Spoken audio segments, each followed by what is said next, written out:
I No tell you I was face. on my mind? No face. Can No I get a couple face. of things off my chest? No face. What's up? What's up? It's your brother, your cousin, your uncle, your nephew, your friend, but I can't be your son that you can folk. William Jewell. Giving you my detail as I articulate. This is articulating. Rap. How y'all doing? How y'all doing? If you haven't already, make sure you hit that subscribe button, right? And turn the notifications on so you can get all the new content, all the new videos when I drop them, right? And you know I'm doing my clips too. I didn't do clips for the last video because I thought like that Buffalo Freestyle was an old song that had already been released. And I was like, damn, I made a misstep. I made a error. And then going back and looking at, the internet and things like that song recently got released, right? Because I was seeing it on the Twitter plot twist account, but I didn't see it on the IG plot twist account. So it just kind of threw me for a loop. And then people were saying he was releasing some old songs and stuff. So, man, it just kind of uninspired me. I felt like I made a mistake, and then come to find out, I was actually right. I just heard it as it was being released. And, Drake has released a lot of things, right? Drake has released a lot of songs. He's released 18 songs total this year, right? That's including the songs that he released in the battle. And then if we talking about the last month or so, the last couple of months, it's been in double digits. Drake has been working like rent is due. Drake has been working like a slave.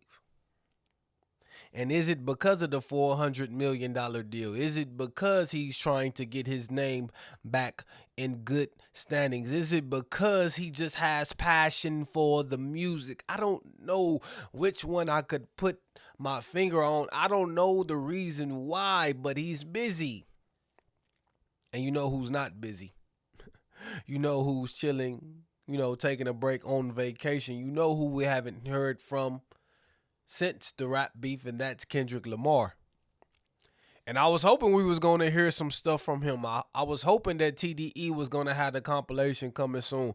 But nobody from TDE has dropped. Remember the list that they said all these people was dropping, and then once the rap beef ensued, everybody after Schoolboy Q, we didn't hear from him. It was supposed to be J-Rock. It was supposed to be Isaiah Rashad. Right, it was supposed to be these other artists, and we didn't get it because they were so involved into the beef. Herbert, Absol, I wrote this message especially for you. Like, boy, Absol, man, he a beast. I really like him lyrically, so, just pointing that out. And I get it, right? Quality over quantity at the end of the day.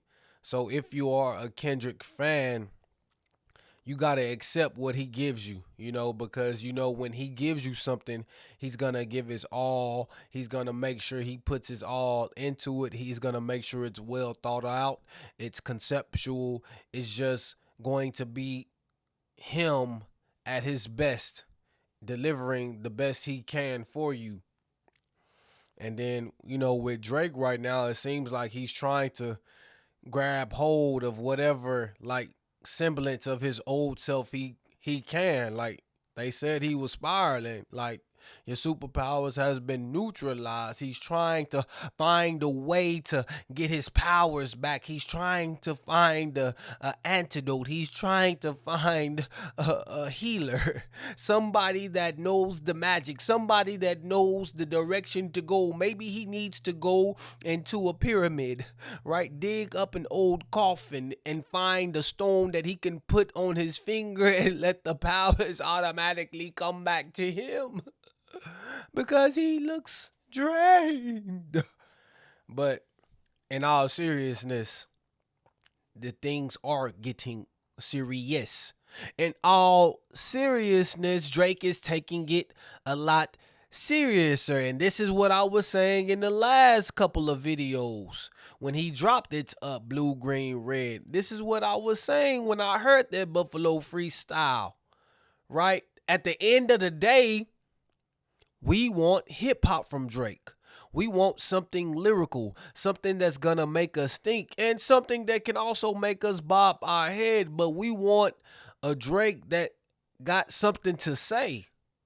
And I think that's what he's kind of understanding. I think that's what he's kind of delivering, because in the last 3-pack, It's Up, turn up, blue, green, red, right? They said it was a couple of shots here and there, right? Housekeeping those.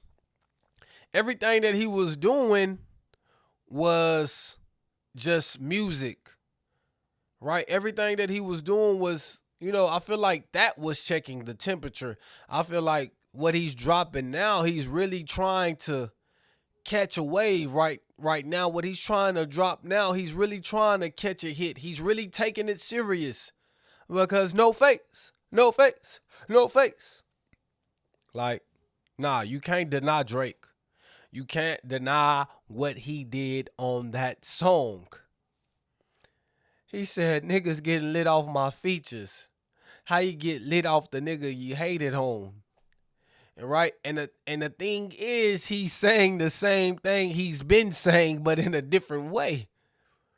Right? The same thing he said on Family Matters. And, when it comes to Drake, he likes to use what the internet says. Just like when he was trying to say he fed Kendrick some false information, he tries to go off of those internet narratives and like pour into them. Right? And Kendrick did the Buried Alive on Take Care. He was on Club Paradise tour with Drake. Right? So we know that Drake helped him in some type of way to become who he became in this industry. He gave him a little, a hand up. Not saying he made him who he is, not saying he created his whole career, but we know Drake helped him in some way, gave him some type of assistance. Right? And so that line is going for everybody. It's going for Future and Metro. It's going for The Weeknd. It's going for Kendrick. It's going for Rick Ross. Right?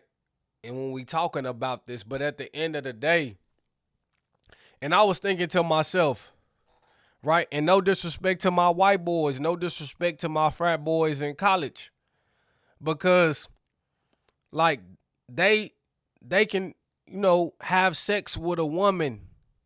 They can have sex with their friend's girlfriend and still take that girlfriend back like nothing happened. Remember the story about Matthew Stafford's wife and how she dated that backup quarterback just to get his attention? Right? Like in that community, in that culture, right? The American white culture, they do things like that, and they forgive those women. Right? When things like that are done into the black culture, it does something to our ego, right? Because that's all we got is our manhood. We don't got a lot of money. We don't got all these cars. We don't got all these clothes. We don't got much but our dignity and our respect.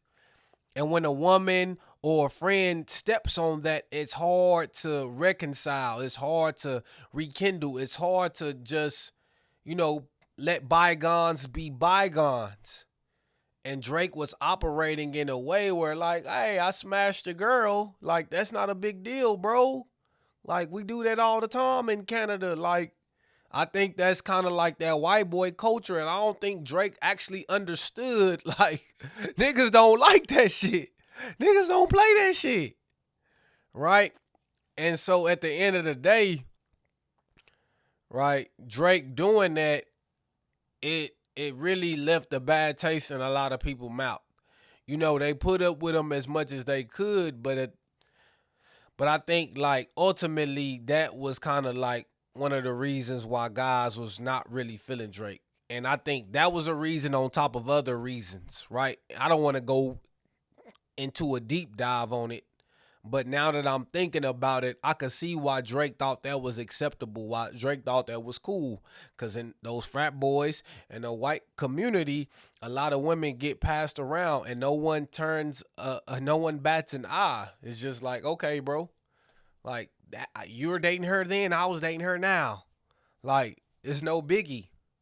So in the black community, we just don't take that lightly. And sometimes there are instances where guys take those girls back, and those guys are called simps. Those guys are called betas. There are no betas in the white community realm, right? At the end of the day, there are no betas. Like that red pill shit that really only exists in the black community, right? So it's all about ego. We only got our respect. We only got our dignity. We only got our manhood. When you take that from us, like, damn, niggas they ain't feeling that shit. But back to Drake, right? I mean, I think he's saying the same thing he's been saying. And I was listening to academics, right? And I know some people might not really like academics. Some people really might not be feeling academics. But I was just saying, I was listening to what he was saying about Drake because he covers Drake well, and he has a lot of information and insight on like how he moves and some of his previous movements and actions and all those things. So I try to pay attention so I could have some type of insight into what I'm talking about as well. And like what he said was this could also be Drake catering to his fan base because he gave us No Face, right? He gave us Circadian Rhythms, which was also kind of like a diss track too, right? The rap game like my sleeping patterns. I don't know how I'm still up, right? He in Circadian Rhythms. In Circadian Rhythm, like, Kendrick said that on 616. Like, we know he trying to sneak this. Like, he subbing and he doing what he do best. And I think this is the Drake that we need, or that, the people want from him. He's a sub disser. He's not direct. Not with Kendrick. I don't think he needs to go head on. I don't think he needs to go direct anymore. I believe if he doesn't engage head on and keeps doing his subs and saying some fly shit and just talking his shit and staying with the hip hop, because when we think about it, It's Up and No Face have been the biggest songs that people really like that he's dropped. And those songs are hip hop. When he was doing the house, when he was doing the melodies, people say, I like Drake with the melodies. But in the real context, like in real life, the songs that are more hip hop oriented are the songs that are doing well. So It's Up, No Face. No Face is harder than It's Up because it's actually more introspective. It's actually talking a little bit more about what Drake is going through. And then what they were saying, like, Drake is not bothered. Drake is not stressed out about this. Drake doesn't care. Like, Drake is just so happy. I can just tell it on his face. He's talking to his therapist about business, beef, and women. They put him on a 30-day diagnosis. Like, he's talking to these therapists about the things that he's going through. He's sharing, what's going on in his life through counseling. So at the end of the day, you can't say that he's not going through anything. He's not feeling anything. But at the end of the day, when we break down No Face, I believe he delivered. Like, both verses, the hook, we get the chants. No face, no face, no face. We get Cardi. No face, no face. That raspy, like, you're out of there. No face, no face. Like, that vocal, it works for him. Playboy Cardi, like, I really haven't noticed him, but this year when I heard him on Future and Metro, like when I heard Playboy Cardi, like I've been listening to him. I'm a little bit more in tune now, right? And he just really used the ad lib. He really just used the voice. But Drake really went off. He got off, and he got his shit off. Right? And then Circadian Rhythms, although, like they said, he's talking about a woman, right? Trying to kick a woman out of the house. We know what he's actually trying to say within that hook, and that was a good hook. That was melodic yet rappy. And, he still continues to do the shots in SOD. SOD, right? That was the clip. That was a song that got leaked by Kai Cenat on the stream, right, featuring Lil Yachty, and they had to take it down, and they was able to if they kept it clean, they could re-release it. And then what Drake did, he re-released it without Yachty. Right? And so that speaks to kind of what their relationship is right now, because if we being honest, Yachty didn't really take up for Drake. Yachty tried to remain neutral, but he was the main one in that moment of time benefiting off Drake's name. Yachty had a whole resurgence because of his ties towards Drake. No one cared about Yachty. We heard we got that walk from Poland. Like, we heard some stuff, but like the real reason why Yachty kind of resurged and blew back up is because of his affiliations with Drake. And we knew that he had something to do with some of the music. And that was making his celebrity go up. And for Yachty to like not really protect Drake's image, not to really like, you know what I'm saying, pick his side, I feel like that was a slap in the face. And then I think he tried to come back and clean shit up, but by then it was already too late because he already said what he had said. Right? And then like it's crazy how the tables turn, because isn't Yachty and Mitch going through the same thing? He was telling his friend on the podcast that he's only successful because he has an extremely successful friend. Well, Yachty, you were only doing good because you had ties to Drake and you couldn't even defend him. You couldn't even pick his side. When did TDE ever do anything for you? When did Kendrick Lamar ever do anything for you? Like, and I doubt he wants to rap with you, because you're not talking about shit. Right? You can give us the vibes, you can give us some sounds, but like lyrically, Cole washed you on The Secret Recipe. Like, and Drake didn't want to put you on the SOD. Like, at the end of the day, Yachty is a guy that we don't need in hip hop. Right?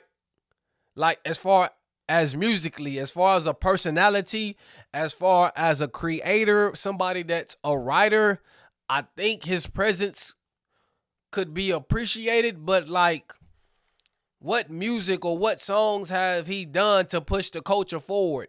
What has he done to push the culture forward? Because he was one of those guys that got crumbled or crunched into that mumble rap category.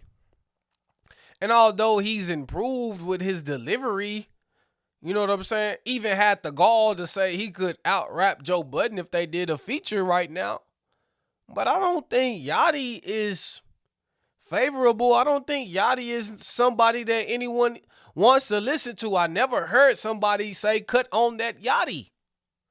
Right? I done heard people say, let's listen to that Lil Baby. Let's listen to Dirk. Let's listen to Drake. Let's listen to Infamous. Let's listen to that No Cap. Let's listen to Yellow Beezy, Mo 3. Let's listen to some of these young dudes. But Lil Yachty was never the young dude that was mentioned. Lil Yachty was not really on the boat. He was under the boat.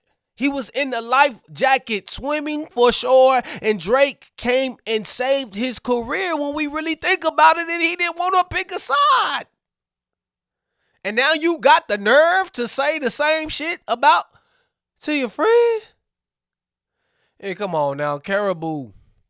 I'm a married man. Like, Caribou, that's my boo. Caribou, like, I like her music. Yachty said he wrote all her music. She saying that's cap. Right? Yachty said he treated her like a princess. She treated everybody like shit. She said that's cap. She say he crashing out over a random fan. A random fan on X said that Caribou said they were bullying her. And Yachty crashed out on Caribou. Like, bro. Said they was in $900K in debt, said they couldn't even go out the house without him dressing them. Of course they're not going out the house without you dressing them, because they're your group. You want them to look a certain way, so you're going to dress them. Right? That's your ownership. That's your responsibility. If they want to put something on that you don't like and you think they should rock this, okay. Didn't you sign up for that shit when you signed them? The Concrete Boys, didn't you sign up for that shit? Like, niggas be complaining.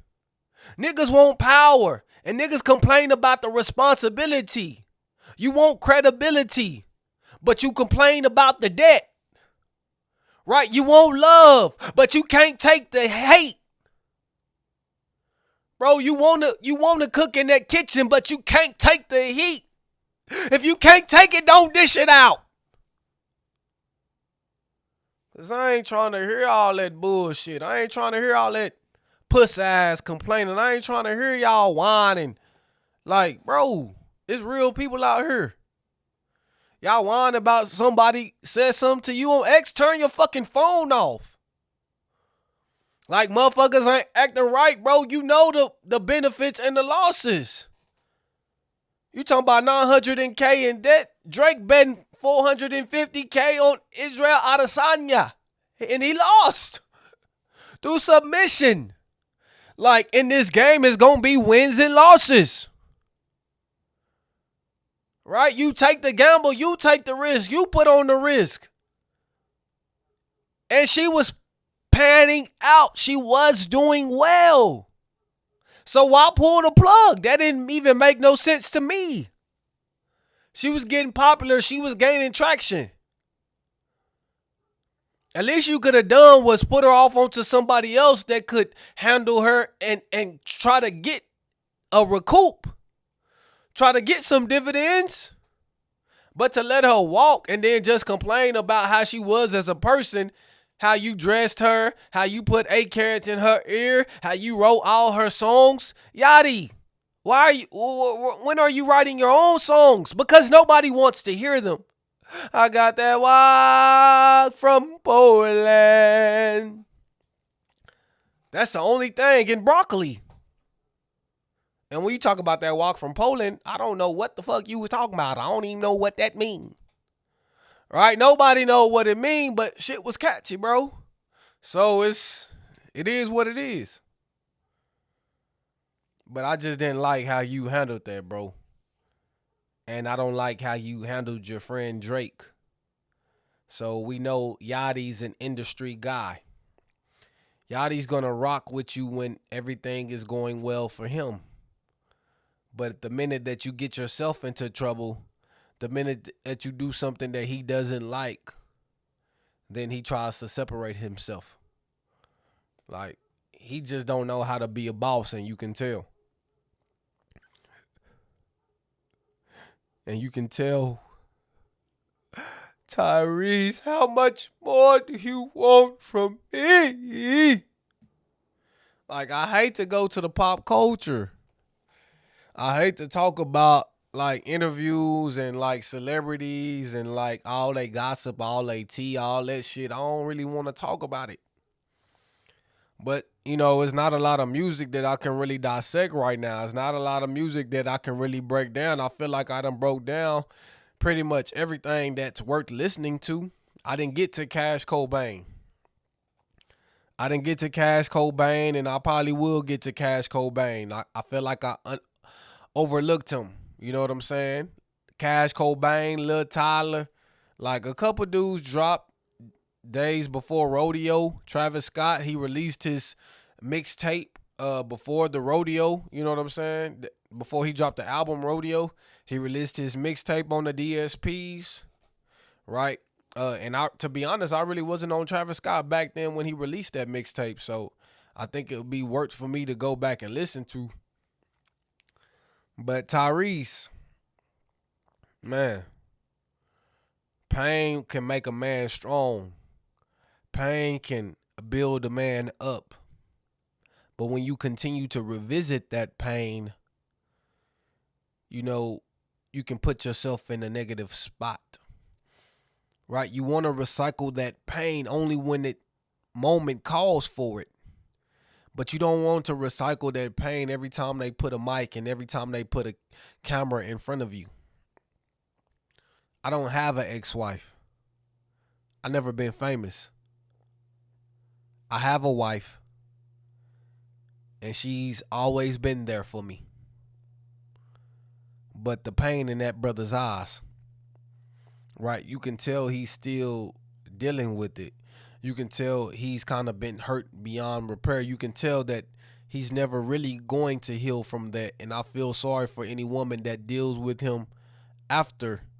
You know what I'm saying? Because whatever he went through with that woman before you best believe he gonna carry that for a long time. And that's unfortunate, right? Because Tyrese has so many things going for himself. He's a great singer. He's a great actor. Bald headed, chocolate. You know what I'm saying? Had a six pack back in the day. These was the signs of love making. Are you that zodiac freak? Been looking for, and you said to me. Like, come on, bro. If you was a dark skinned nigga back in the day, if you was a dark skinned boy back in the day, you wanted to look like Tyrese. You wanted to be like Tyrese. He was like the Wesley Snipes of our generation. Tyrese, like dark skinned brother. Women loved him.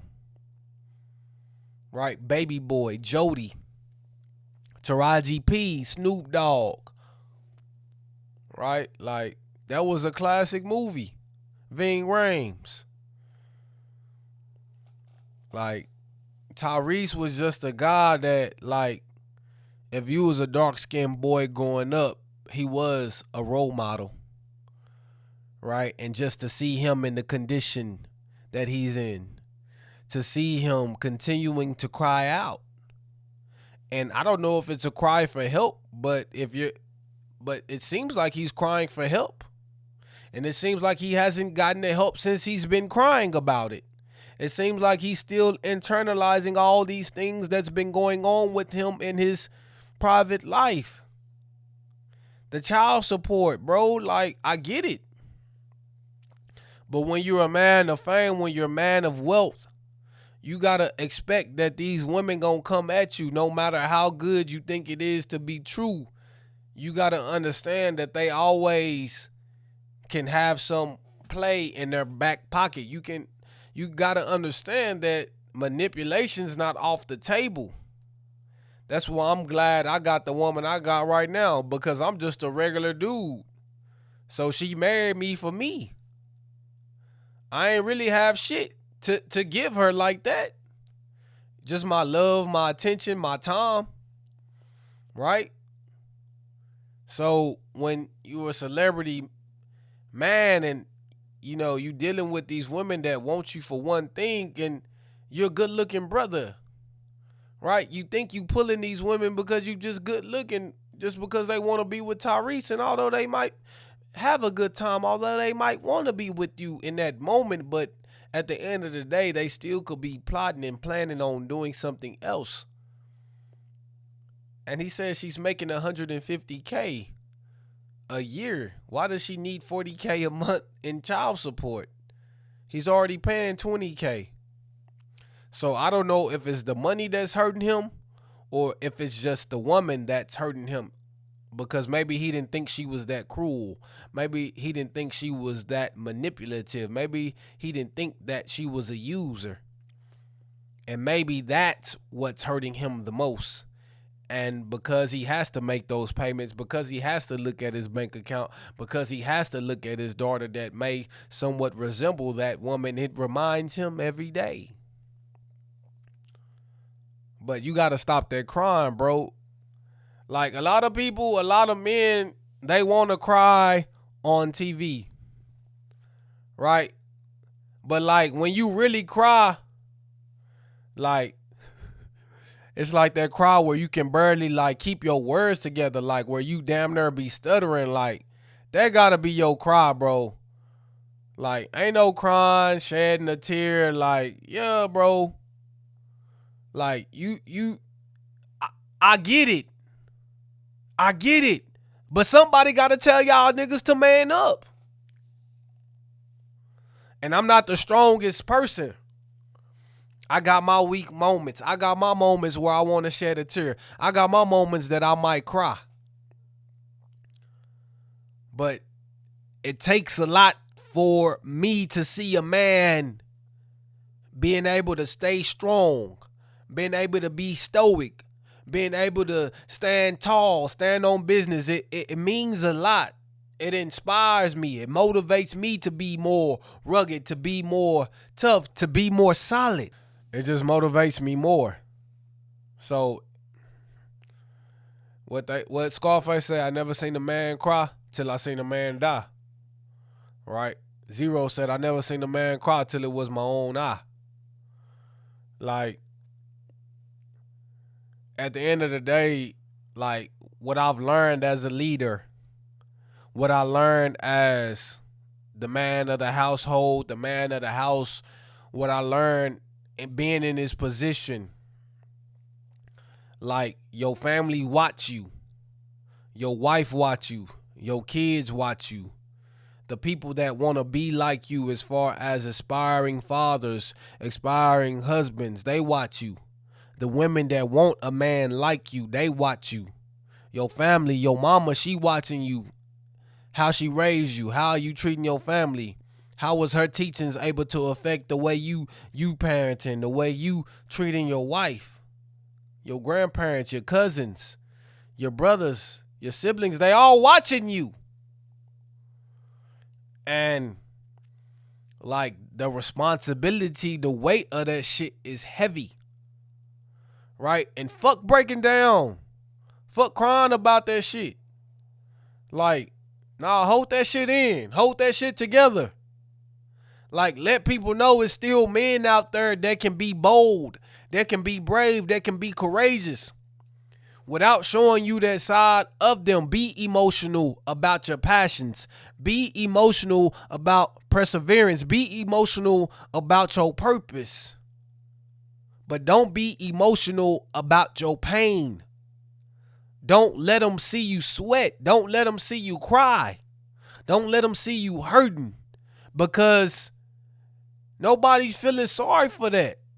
They only gonna see the weakness, and that's just the reality of it. They only gonna see the weakness. And as soon as we can understand reality, the sooner that we can be real with ourselves. The reality of it is you be strong. Because other men need it. I don't give a fuck what they saying in these times. Like, what they saying about sensitivity, what they saying about men should show their feelings. But it's just like the internet shit. Like, people say stuff on the internet, but in real life, it's a whole different situation. Women want you to show their feelings, but in real life, when they see you cry, when they see you shed a tear, when they see you emotional, it's a whole different situation, because they don't know how to handle that. Right? So, for your best interest, be strong. For your best interest, be tough. When you're alone, when you by yourself, you can let it go. Rinse and repeat. Rinse and repeat, but let it go. And then come out that room, come out that dark place wherever you was at, shedding that tear. Right? And be strong, bro, because our kids need to see that. Because the thing is, like, we just getting softer. And I think that's the evolution of humans, to be softer, to be in more touch with their emotional side.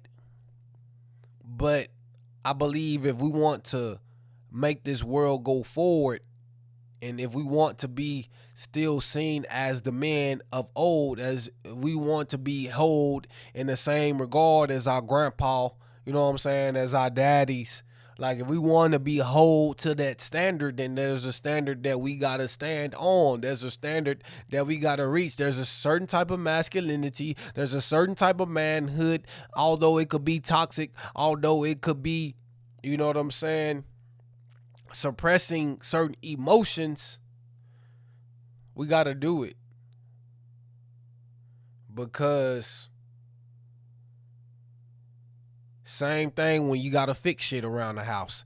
Same thing when you got to talk to these plumbers, when you got to talk to these AC technicians, when you got to talk to these electricians, right? Same thing when you got to talk to the mechanics. Same thing when you gotta do all that man shit, right? Cut the yard, take out the trash, right? If somebody say something to your wife, you gotta stand up for them, right? When somebody talking to your son, when somebody not doing right by your family members, they calling you, they asking you, right? And maybe we think it's unfair. Maybe we think it's too much of a burden to bear.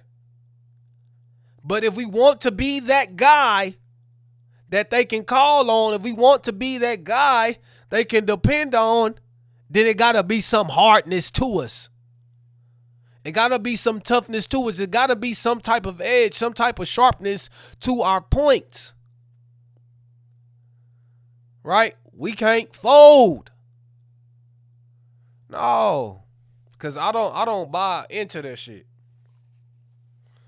I don't buy into that shit, but I hope you're buying what I'm selling. It's your brother, your cousin, your uncle, your nephew, your friend, but I can't be your son. It's your kinfolk William Jewell, giving you my detail as I articulate. This is articulating, right.